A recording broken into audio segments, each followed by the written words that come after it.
So God sort of got my ethics and said, whereabouts do you see me in your ethics? How much of your ethics are dictated by your past? How much of your ethics are dictated by things that mankind wrote to you in messages? And God said, let me write your messages. So where the world told you you were not worthy, where the world told you you were nothing, where the world told you that sin is far greater than righteousness, God said, no, it's not. And so I struggled with God. I thought, yep, God, I'm going to be stubborn here. This is something you put in me. I'm going to be stubborn with you, and I'm not going to listen to you. I thought my ethics were better than God's ethics. So he got stubborn too, and he's more stubborn than I am. And he got me to the point where sometimes I would rebel just to test God, and God always won. So there were points throughout the year where I have to be honest, I didn't really want to be a Christian because he was stretching me too much and he was challenging me too much.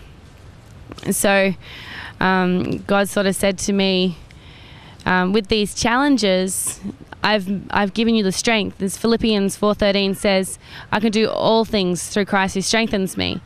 And I didn't really understand that.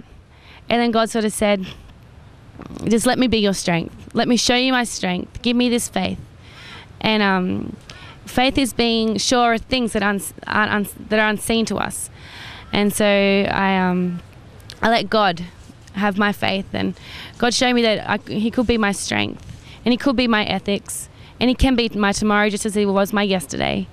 And God showed me also that it's his grace throughout this course. I was guilty. I was feeling really guilty about my past and the things I'd done in it and what I'd said to people and how I'd hurt people and how I was even the cause of some people not wanting to be Christians.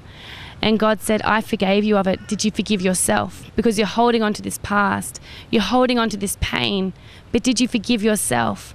And I think God showing me this was that there are people out there and they're doing drugs and they're sleeping around and they're being the people they are and they're sinning because they don't feel worthy. They don't feel loved and they haven't forgiven themselves. But Christ said, you give me you and I've washed everything whiter than snow. And God showed me that. And there's still going to be things I see in my past where God said, but I'm greater than that. I am your victory. And the way you live your life, is it victorious? Because if it isn't, I have greater victory for you. So God sort of showed me that I want to be your victory. He said, let me be your victory. So that's another journey God's taken me on this year. And where I thought I'd forgiven people, God sort of put things in my path to say, have you truly forgiven them? And God took me back to even like at the age of 6 where things were happening and things that even wrote messages in my life then. And it hurt. And sometimes I'd find myself crying at night in bed going, God, why? Why did this happen to me? And God said, anything from your past I will use for your future for good if you just let me. So this whole year God's going, just let me, just let me, just let me. And so I'll let him because I've realized I'm nothing without him. And if I don't have him, then I'm just going to be living in pain and hurt and regret in my past. And I know that the past is nowhere to live because God has a promise for the future. And God is a God of promises. So I say bring on the future, bring on God's victories. And next year, I don't know where God wants me, honestly. I don't know.